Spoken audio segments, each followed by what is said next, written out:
Voilà, on se retrouve après la projection de 4 films de Sophie Roger. Sophie, merci d'être là. Bonsoir Christian. On est très heureux que tu sois avec nous ce soir. On a été très, très contents d'organiser cette rétrospective, mais cette mini-rétrospective de tes films, puisqu'ils ne sont pas tous là. Je voulais savoir tout d'abord quelle était ta relation au cinéma, comment tu en es venu à faire des films, puisque je pense que c'était pas ton occupation première. Et voilà, comment ça s'insère dans ta vie encore maintenant? Oui, effectivement, là, tu touches juste une question complexe pour moi, puisque j'enseigne le cinéma. Enfin, je travaille avec des jeunes lycéens autour de cette question. Donc, j'ai une certaine passion dans ce rapport au cinéma. Et puis, par ailleurs, beaucoup de difficultés. Je l'ai expliqué tout à l'heure avec Catherine. Ça m'est pas du tout naturel. Enfin, il y a vraiment des contraintes qui m'amènent toujours à l'hésitation, enfin à la suspension.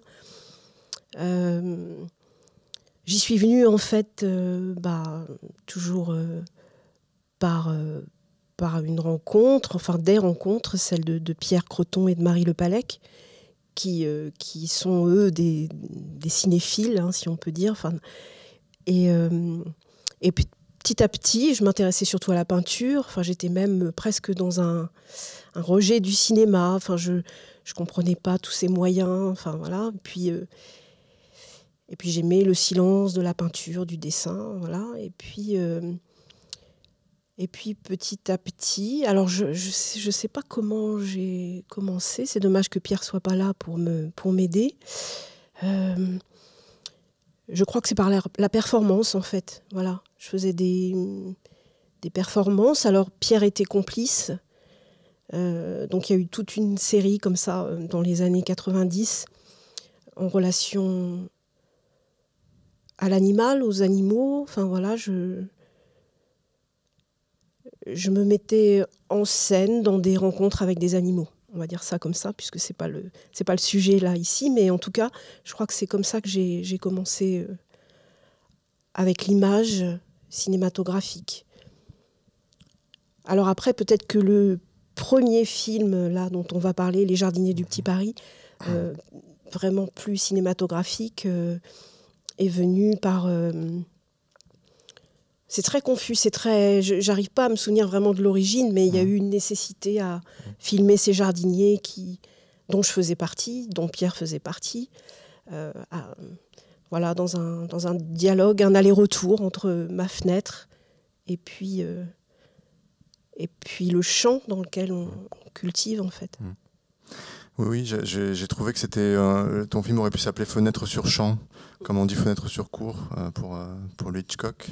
Ouais. Alors il y a peut-être cette part de voyeurisme. Quoique, en fait, oui, quelque part, je vole des moments de ma fenêtre. Hein, ce sont des images volées, mais je restitue en allant vers les gens. Je crois que je restitue quelque chose de cette captation. Oui, c'est ça, il y a une évolution dans le film, c'est-à-dire que tu les observes un petit peu comme on a l'impression parfois avec une longue vue. Il y a des sortes de caches sur l'écran, un peu comme s'ils étaient très loin, comme si c'était des autochtones que tu découvrais un petit peu. Enfin, moi j'ai eu cette sensation-là. Bon, ça renvoie à Claude Lévi-Strauss, dont tu lis des extraits de Triste Tropique. Il y a cet aspect-là, et puis tu vas vers eux petit à petit. Il y a une traversée du miroir un petit peu où tu t'approches d'eux et tu leur parles. Oui, autochtone, mais en même temps, je fais partie de cette petite population-là de jardiniers, puisque je jardine avec eux. Mais je ne les connaissais pas tous, effectivement. Ça m'a peut-être permis, en les filmant, d'aller à leur rencontre. Bon, dans le Pays de Caux, on n'est pas forcément très causant. Et voilà, quoi, avec une caméra, il y a quelque chose de différent qui se joue. À quel moment est arrivé Lévi-Strauss, justement? Ça aussi, c'est un peu confus, mais je crois que tout a été assez naturel dans la mise en place de ce tournage-là, où le montage se faisait au fur et à mesure. En fait, il y a 2 versions. J'ai mis 2 ans. C'est filmé sur 2 saisons. La première saison, j'avais pas de caméra, donc j'ai emprunté une caméra. Enfin, c'était un petit peu compliqué. Mauvais son, enfin... Et j'ai pu, en un trait, refilmer une 2e saison, donc de mai à septembre. Voilà, avec... Alors, c'est encore très fragile au niveau de l'image, du son, mais j'ai essayé de jouer avec ça et ça m'intéressait d'avoir cette fragilité-là, enfin oui. Il y a une sensation double un petit peu à les voir, c'est-à-dire qu'il y a ça peut renvoyer à des images d'Épinal sur certains plans, c'est-à-dire type Angélus de Millet, où on voit des gens dans un champ. Voilà. Enfin, c'est une image assez, on va dire, connue, entre guillemets, bien qu'on ne la voit pas tant que ça, finalement, dans les documentaires actuels. Et en même temps, un mystère je trouve qui transparaît, enfin, qui est créé par la manière dont tu les observes, dont je parlais tout à l'heure. Je sais pas, voilà, comment tu vois ça, toi, comment tu les vois, toi, ces personnages, parce que tu les vois à ta maison finalement. C'est à la fois, est-ce que c'est à la fois des intrus ou des gens très proches, enfin des gens de ta famille ou de l'environnement proche en tout cas, et à la fois des gens qui font intrusion quelque part dans ton paysage quotidien? Non, je le voyais pas comme ça. Je crois qu'il y a une fois de plus du jeu visuel, montré, caché, enfin avec ces histoires de cache pour essayer de circonscrire un détail. Enfin, le détail m'intéressait beaucoup. Je crois que ça ouvre un hors-champ. Enfin, plus l'image est concentrée, détaillée, plus le hors-champ peut amener ailleurs, parce qu'il est question de ça, quoi, avec Lévi-Strauss, du voyage, du regard, du déplacement. Mais pas que le déplacement. Enfin, il le dit d'ailleurs à plusieurs reprises, que le voyage, voilà, c'est un déplacement dans l'espace, mais aussi un déclassement. Et ça m'intéressait, je crois, d'essayer de trouver ma place dans ce milieu. C'est vraiment intéressant, ces rencontres autour du jardin. Enfin, on vit tous dans ce territoire-là, on ne se rencontrerait pas forcément. Puis là, on partage des graines, des récoltes. Et tu te filmes toi-même aussi? Oui, alors voilà, des allers-retours où je descends. D'ailleurs, on entend dans la bande-son le déplacement. Enfin, tout est assez... Même s'il y a beaucoup de cachets, il y a beaucoup de visuels. Enfin, surtout... J'ai envie de dire au niveau du son, enfin c'est assez, le son est très présent, presque au premier plan parfois. Alors autant ce film est tourné plutôt vers l'extérieur, je dirais, de ta maison, autant Le Point aveugle, j'ai l'impression que c'est beaucoup plus centré sur toi, ta maison, ton jardin, les profondeurs de ton jardin même, je dirais. On a l'impression que la caméra va presque passer sous terre par moments, tellement elle est proche de la terre et de ce que tu plantes. C'est filmé, comme on disait, on parlait de l'Arc d'Iris lors d'une précédente séance. Là aussi, tu filmes à hauteur de la végétation, des plantes, et on a l'impression que les profondeurs aussi, c'est une sorte de point aveugle en fait. Que c'est ça l'intériorité, en fait que comment dire, la vue de l'intérieur en fait c'est ton intérieur à toi. Enfin, et que la vie, le problème d'œil que tu as dans le film, c'est une manière aussi de montrer autre chose de ton intériorité en fait à ce moment-là. Oui, peut-être. Moi, je sais pas trop parce que c'est un film, effectivement, qui s'est construit sans écriture au préalable, contrairement à d'autres films où quand même il y a un fil. Là, tout s'est fait au fur et à mesure. Je montais, j'allais retourner parce que le plan ne me semblait pas juste. Donc il y a une approche, ça c'est sûr. Presque animal, enfin j'ai envie de dire, je sais pas trop ce que j'essaie de...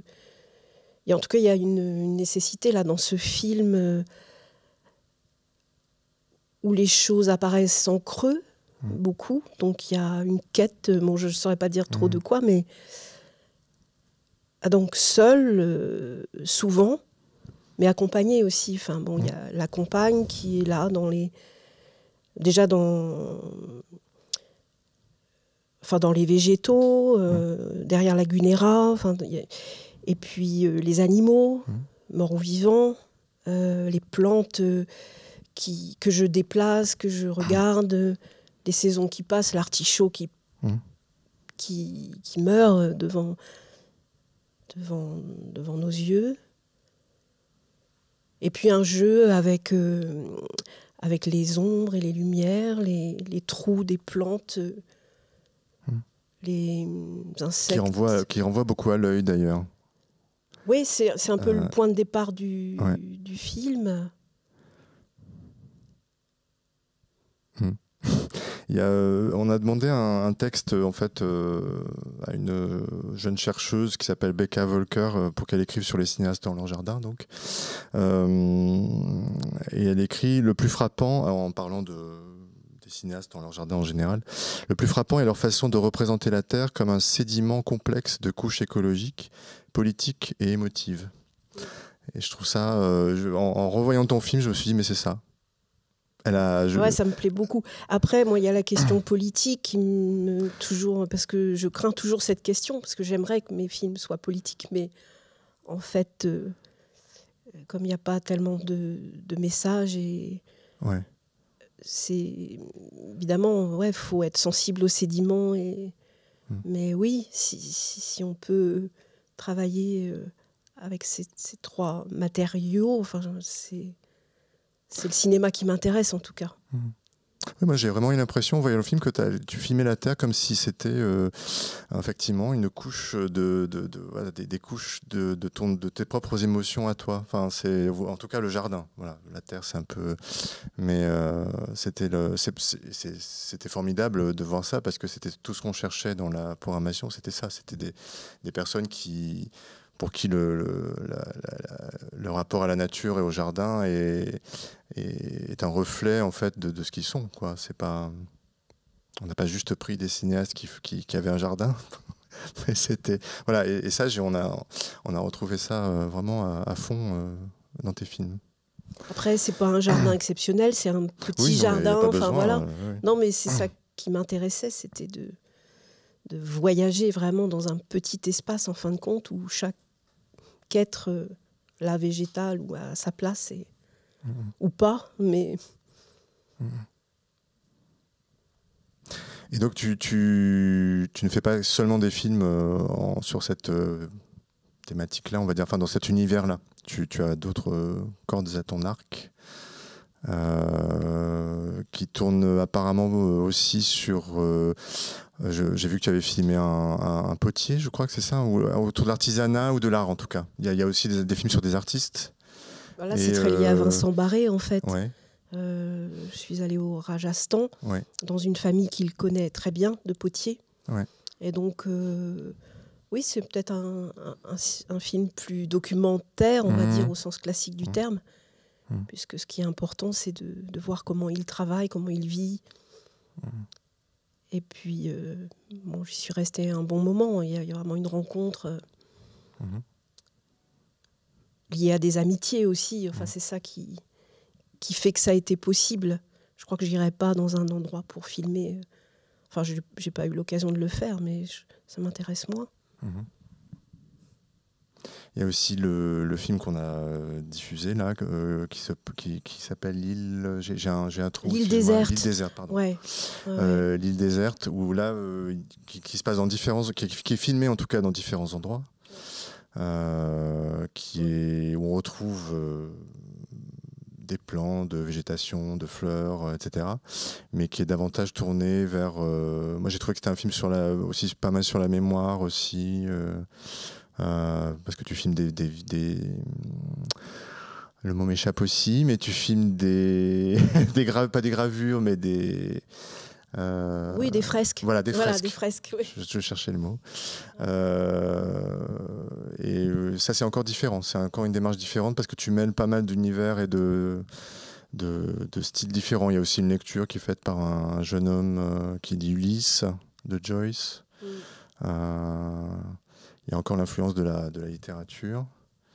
Mais bon, ce n'est que des histoires aussi d'amitié, de proximité avec les gens.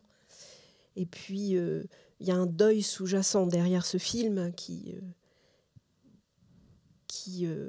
a construit en fait les relations. Bon, ça, on ne le sait pas forcément, mais c'est ça le fil en fait de ce film. Très bien. On a hâte de voir le suivant, puisqu'il y en a un qui est terminé. Et qu'on verra peut-être très prochainement, j'espère, dans un autre festival ou chez nous, qui sait. On va voir, on verra. Merci Sophie d'avoir été là. Merci Christian.